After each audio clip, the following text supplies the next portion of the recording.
ഞാനായിരുന്നു, അല്ലാണ്ട് ഇവിടെ വേറെ സിസ്റ്റേഴ്സ് ആരും ഉണ്ടായിരുന്നില്ലല്ലോ എന്ന്. അപ്പോഴാണ് എനിക്ക് പെട്ടെന്ന് ഓർമ്മ വന്നത്, അത് എൻ്റെ മാതാവായിരുന്നു എൻ്റെ കൂടെ നിന്നുണ്ട്. അത് കഴിഞ്ഞിട്ട് പിറ്റേ ദിവസം ഞാൻ എണീറ്റിരുന്നു, നടക്കാൻ തുടങ്ങി. പിറ്റേ ദിവസം എൻ്റെ സ്റ്റിച്ചുകൾ ഇവിടുന്ന് എടുത്ത് കുറേ ട്യൂബുകളൊക്കെ ഇട്ടിട്ടുണ്ട്. ഓപ്പൺ ഹാർട്ട് കഴിഞ്ഞാൽ സ്ഥിതി അറിഞ്ഞൂടെ, എല്ലാ ട്യൂബുകളും എടുത്ത് കളഞ്ഞു. എന്നോട് പറഞ്ഞു, നിങ്ങൾ നടത്താനായിട്ട് ഡോക്ടേഴ്സ് വരും. അപ്പോൾ ഞാൻ പറഞ്ഞു, ഞാൻ ഇന്നലെ തൊട്ട് നടന്നു തുടങ്ങിയെന്ന്. ഞാൻ ഇന്ന് ഓപ്പറേഷൻ നെക്സ്റ്റ് ഡേ തൊട്ടാണ് ഞാൻ നടന്നിരുന്നു. അത് കഴിഞ്ഞ് തേർഡ് ഡേ അവർ വന്ന് നോക്കിയിട്ട് പറഞ്ഞു, യു ആർ പെർഫെക്റ്റ്ലി ഓക്കെ.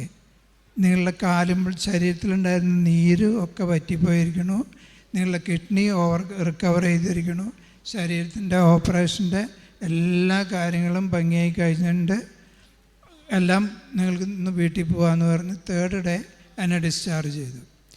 അന്ന് തൊട്ടിപ്പോൾ 1.5 വർഷമായി ഈ നിമിഷം വരെ എൻ്റെ ഒരു മുറിവ് പോലും പഴുക്കെ അല്ലെങ്കിൽ ഇവിടുന്ന് ഇതുവരെ ഓപ്പറേറ്റ് ഒരു പ്രോബ്ലം എനിക്ക് ഉണ്ടായിരുന്നില്ല. ഞാൻ എൻ്റെ മക്കളുടെ കൂടെ ഓസ്ട്രേലിയയിലാണ് താമസിക്കുന്നത്. 2 മാസം കഴിഞ്ഞപ്പോൾ ഞാൻ പുല്ല് വെട്ടാൻ തുടങ്ങി, അവിടുത്തെ പണികളെല്ലാം എടുത്തു തുടങ്ങി. അപ്പോൾ അമ്മ മാതാവ് നമ്മളുടെ ഒക്കെ കൂടെ ഉണ്ട്. നമ്മൾ മനസ്സറിഞ്ഞ് വിളിച്ച അമ്മ അവിടെ ഉണ്ട്. അമ്മ സഞ്ചരിക്കുന്ന മാതാവാണെന്ന് നമ്മൾ ഈ എല്ലാ ഇതുകളിലും വായിക്കുന്നതും അച്ഛൻ പ്രസംഗം പറയുന്നതും ഒക്കെ സത്യമാണ്. എനിക്ക് വേണ്ടി, അല്ലെങ്കിൽ അവിടെ ഇരിക്കുന്ന എൻ്റെ ഭാര്യ, എൻ്റെ ഓപ്പറേഷൻ തുടങ്ങുമ്പോൾ തൊട്ട് കഴിയുന്നത് വരെ മെഴുതിരി കത്തിച്ച് വെച്ചിരുന്ന് കരഞ്ഞ് പ്രാർത്ഥിക്കുകയായിരുന്നു. അമ്മയുടെ നീല കാപ്പയിൽ പൊതിഞ്ഞ് എൻ്റെ